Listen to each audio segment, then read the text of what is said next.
The next sutta is 6.2.19. Once, when the Exalted One was staying in the brick hall at Nadika, he addressed the monks, saying, "Monks." "Lord," they replied. And the Exalted One said, "Monks, mindfulness of death, when developed, made to increase, is very fruitful, great in weal, merging in the deathless, having the deathless as consummation. Monks, develop mindfulness of death more." And when he had spoken thus, a monk said to him, "I, Lord, develop mindfulness of death." "How so, monk?" "Herein, Lord, such is my thought.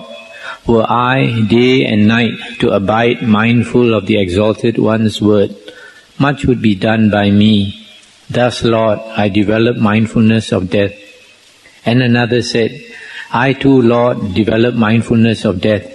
"How so, monk?" "Herein, Lord, such is my thought.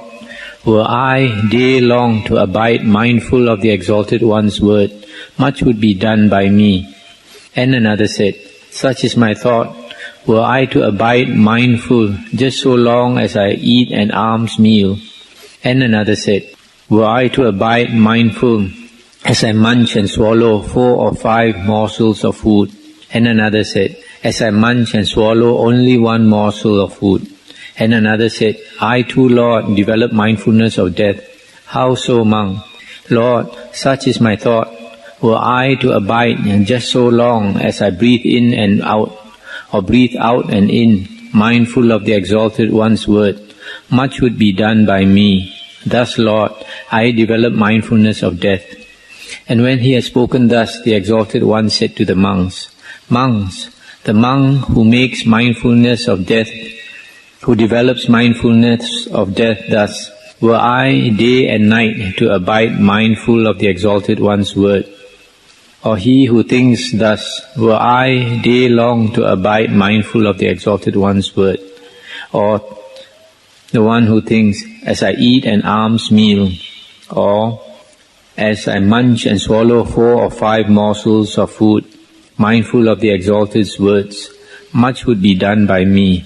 Those monks are said to live indolently. Slackly they develop mindfulness of death for the destruction of the asavas. But the monk who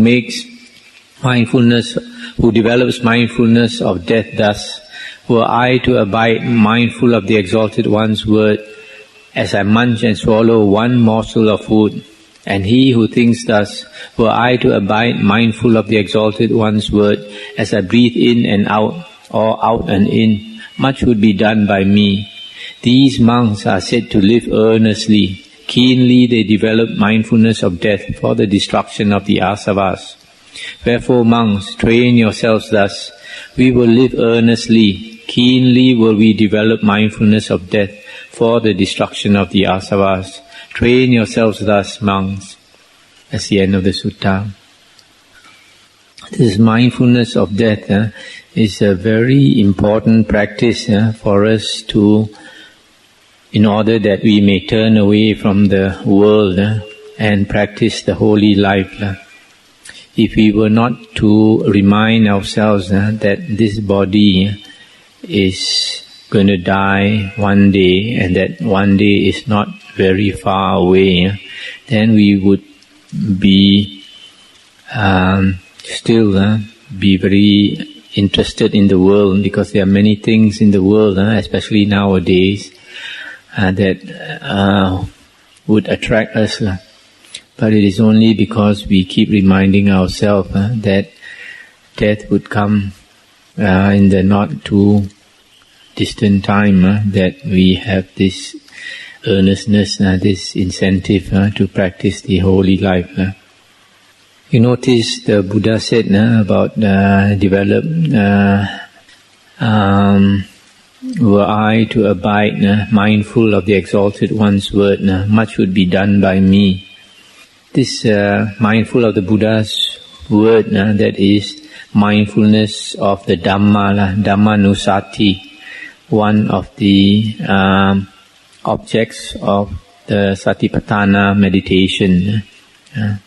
And in this sutta we can see that this Dhammanusati in the Satipatthana Sutta, some people translate it as contemplating the thoughts, but here it would seem to be Dhamma is the Buddha's words, contemplating the Buddha's words, because by contemplating the Buddha's words, the discourses of the Buddha, that is one way to become enlightened or become an Arya. As I mentioned before in one of the suttas, in the chapter of the fives, the Buddha said there are 5 times a person can become an Arya. One is listening to Dhamma, another one is teaching Dhamma, another one is repeating Dhamma, another one is reflecting on Dhamma, and then the 5th one is during meditation. So in this sutta, the Buddha said, if we only reflect on death, and in a way that you think you ought to reflect on the Buddha's words, only say like once a day or once a day and night, then the Buddha said that is being very slack, that is not being earnest about the practice. But one who develops mindfulness of death so that with every breath he reminds himself of death, or with every mouthful of food he reminds himself of death, and he thinks of the Buddha's words, then such a person is said to be earnest.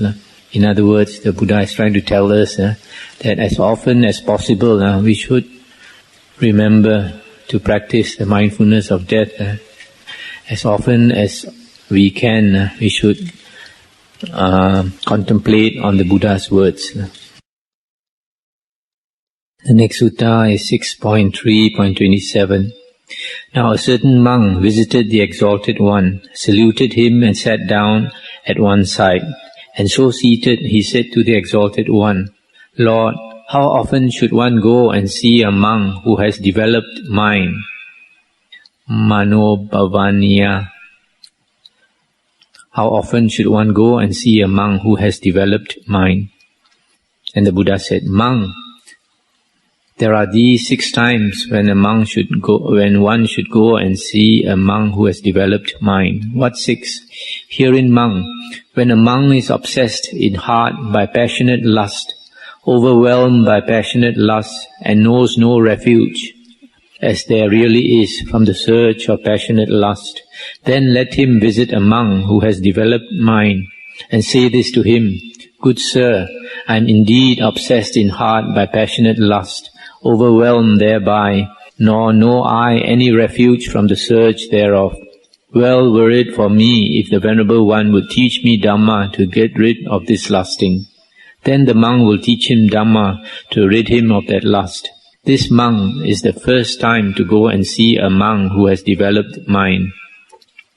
Again, when in heart he is obsessed by ill will, or sloth and torpor, or restlessness and worry, or doubt, is overwhelmed thereby, nor knows a refuge from the surge thereof, then let him visit a monk who has developed mind, and say, Good sir, I am obsessed in heart by this and that, nor know I any refuge from the surge thereof.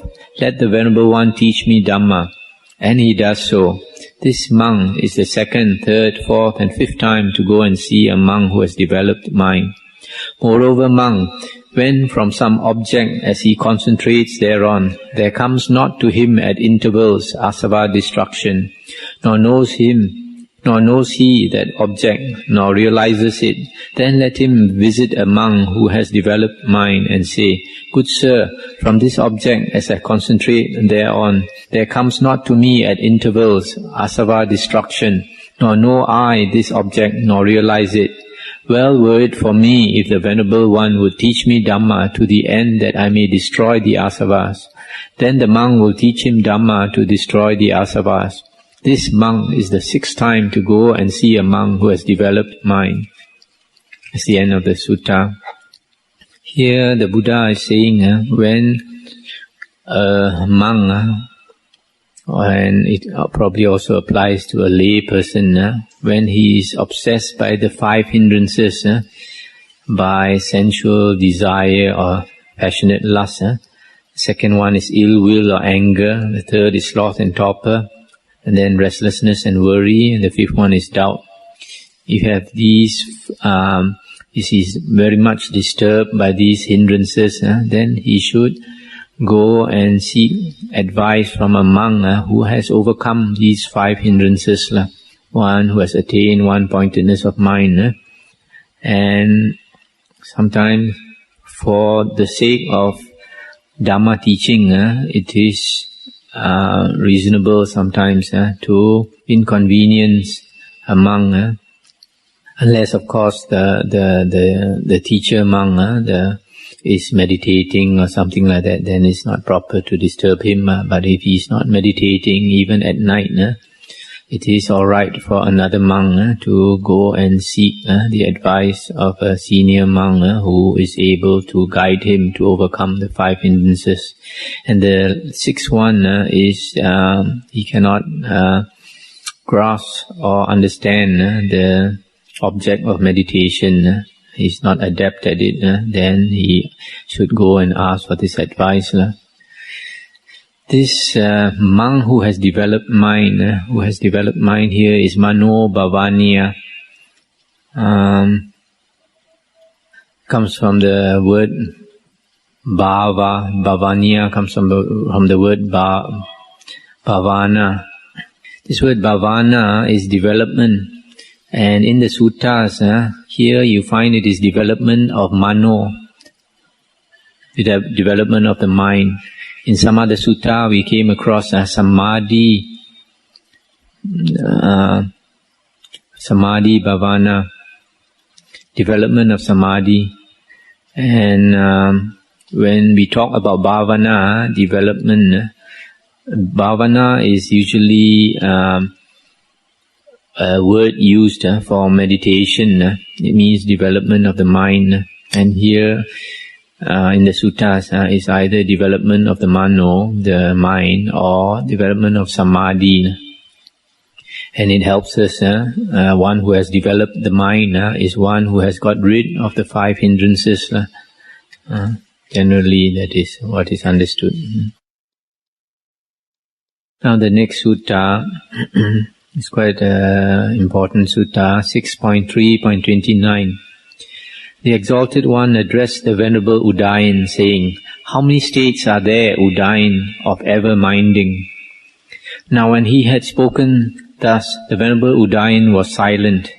And a second and a third time the Exalted One spoke in like manner, but the Venerable Udayan remained silent. Then said the Venerable Ananda to the Venerable Udayan, "Udayan, Venerable Sir, the Master addresses you." And Udayan said, "I am listening to the Exalted One, Ananda, Venerable Sir." "Lord, a monk remembers many previous existences, that is to say, 1 birth, 2 births, and so on. He remembers many previous existences in all their modes, in all their detail. This, Lord, is a state of ever-minding." Then said the Exalted One, "I knew, Ananda, this foolish fellow Udayan did not live intent on higher thought. How many states of ever-minding are there, Ananda?"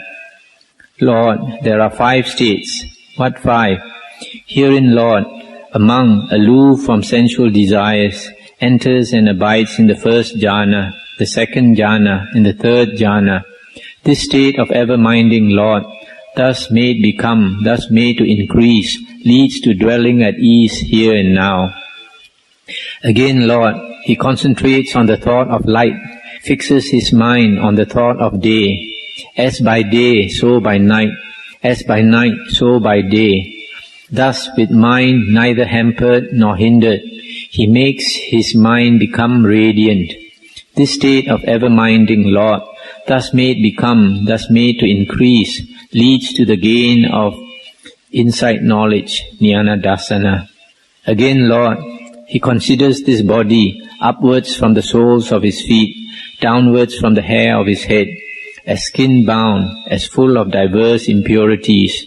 There are in this body the hair of the head, the hair of the body, nails, teeth, skin, flesh, sinews, bones, marrow, kidney, heart, liver, pleura, spleen, lungs, intestines, mesentery, belly or stomach, dung, bile, phlegm, pus, blood, sweat, fat, tears, grease or lymph, spittle, snot, synovial or oil of the joint, urine.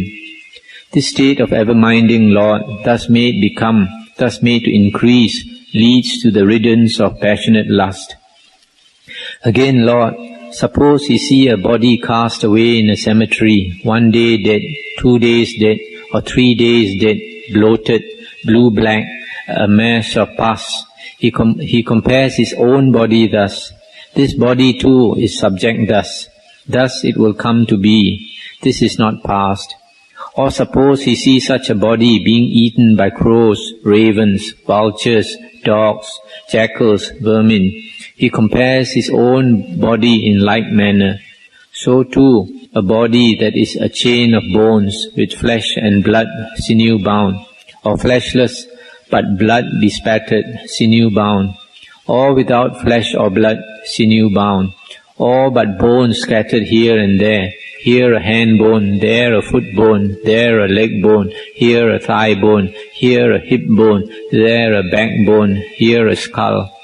Should he see a body cast away in a cemetery, the bones of which are white as a seashell, a heap of bones, a rotting, powdering mass, years old, he compares his own body thus. This body too is subject thus. Thus it will come to be. This is not past. This state of ever-minding Lord, thus made become, thus made to increase, leads to the rooting out of the conceit, I am. Then Lord, putting by pleasure, a monk enters and abides in the fourth jhana.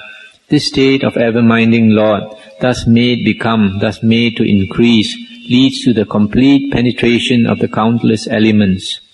Lord, there are these 5 states of ever-minding. Sadhu, sadhu, Ananda.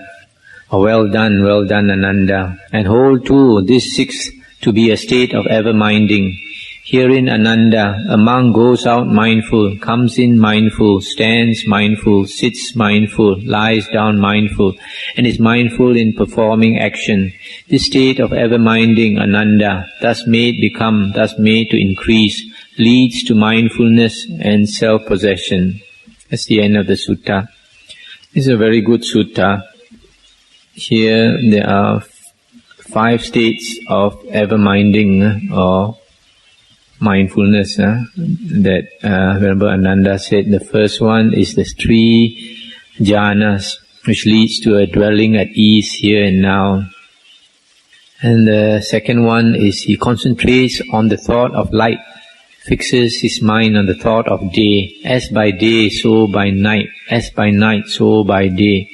Thus with mind neither hampered nor hindered, he makes his mind become radiant. And this leads to insight knowledge. So you see, this is the best condition for a person to obtain jnana dasana. Seeing, sometimes is translated as seeing and knowing, sometimes is translated as insight knowledge.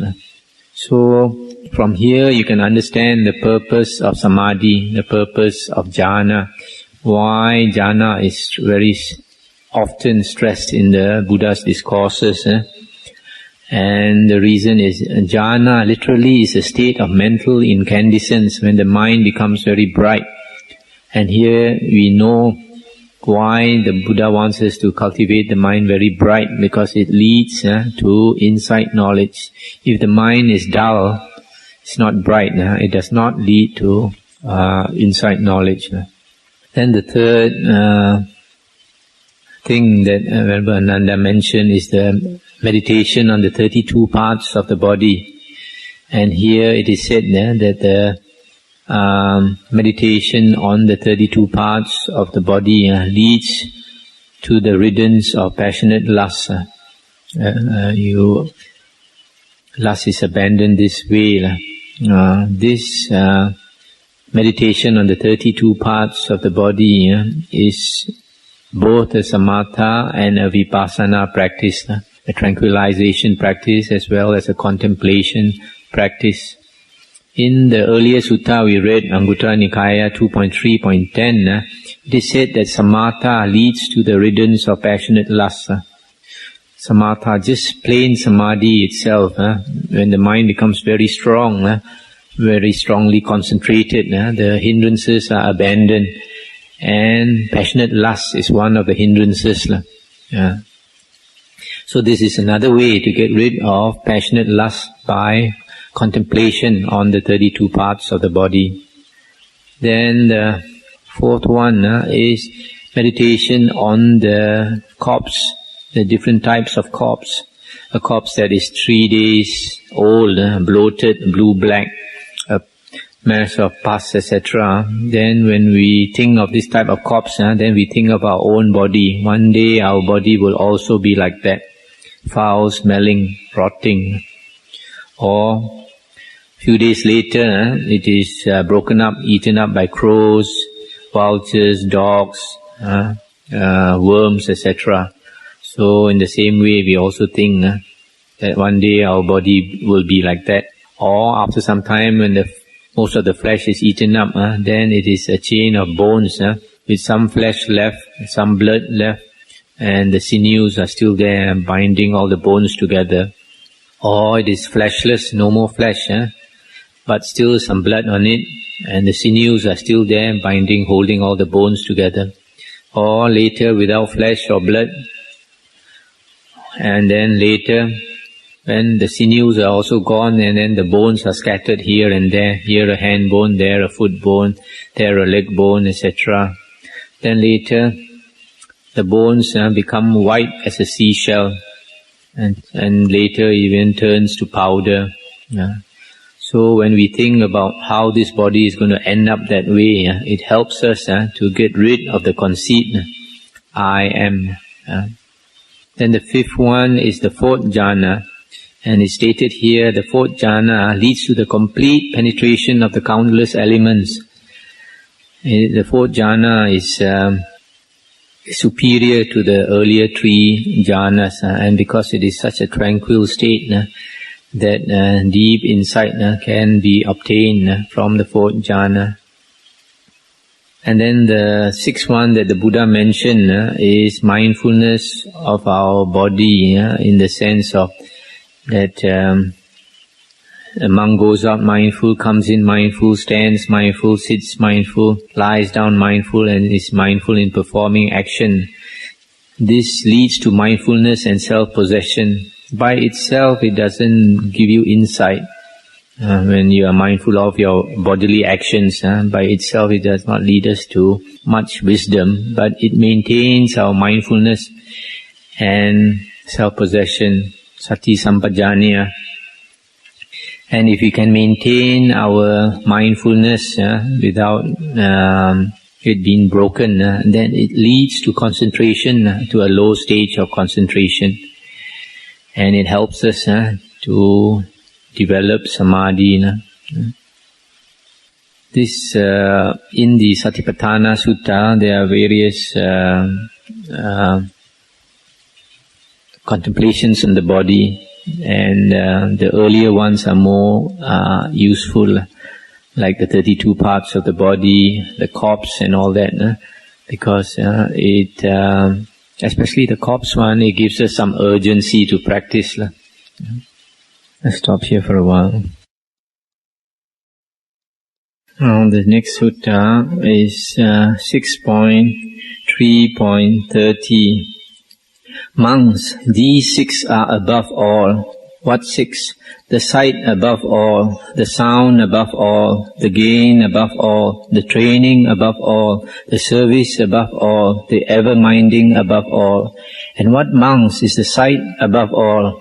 Herein monks, some go and to see the treasures, the elephant, the horse, the gem, to see diverse things, to see some recluse or Brahmin wrong in view, treading the wrong path. And is that the sight, monks? No, I say it is not. It is indeed a mean sight, common, vulgar, un-Aryan, not well-founded, leading not to world-weariness, dispassion, ending, calm, knowledge, awakening, nibbana. But some, endowed with faith and piety, sure in trust, go to see the Tathagata or the Tathagata's disciple. That, monks, is the sight above all sights for purging man, overcoming grief and woe, clearing away ill and pain, winning truth, and realizing Nibbana. I mean going to see the Tathagata or his disciple, endowed with faith and piety, sure in trust. This, monks, is called the sight above all. Herein is the sight above all.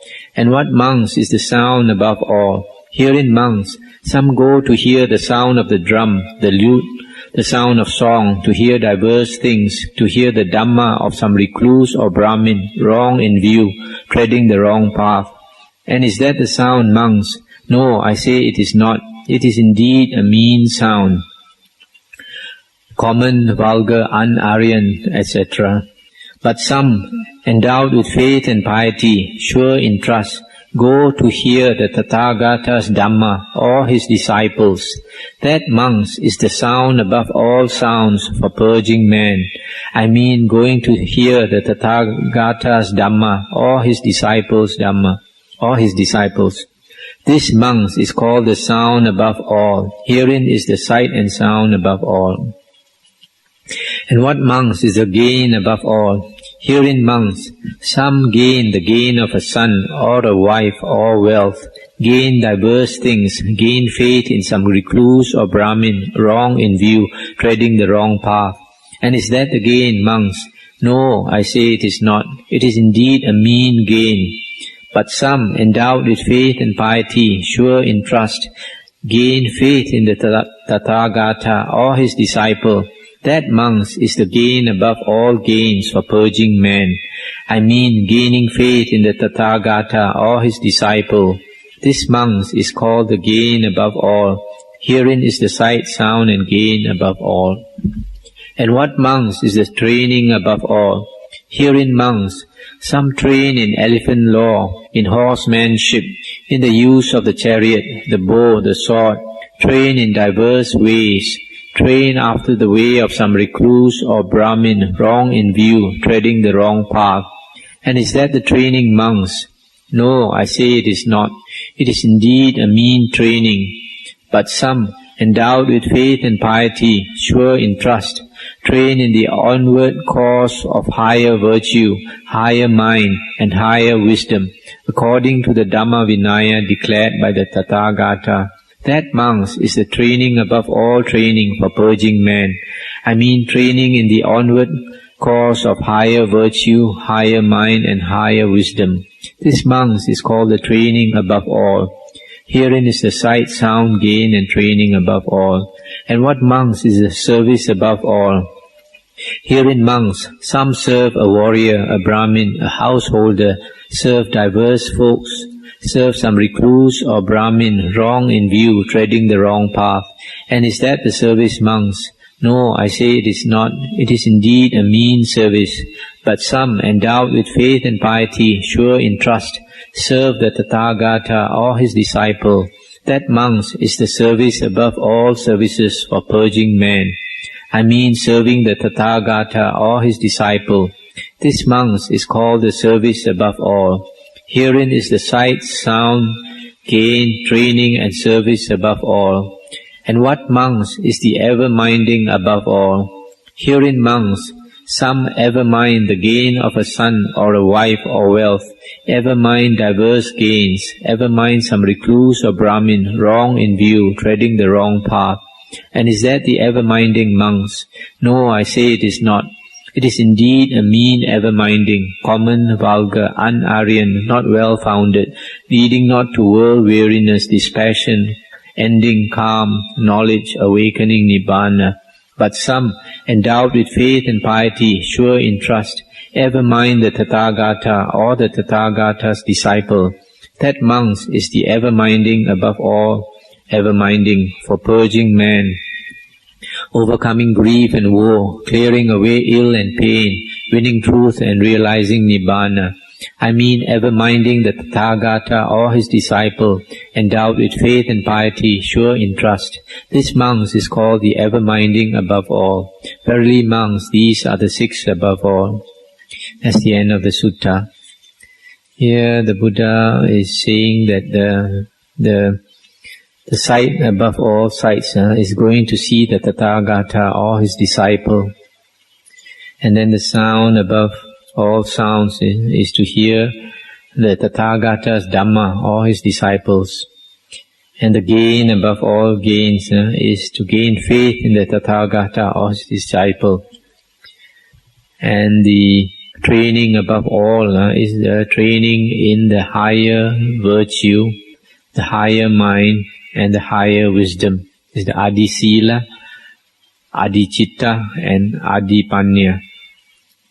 And then the service above all service is to serve the Tathagata or his disciple. And the ever-minding above all, that is remembering, is to ever mind the Tathagata or the Tathagata's disciple. You see, the Buddha is saying the right path leads to world weariness, dispassion, ending, calm, knowledge, awakening, nibbana.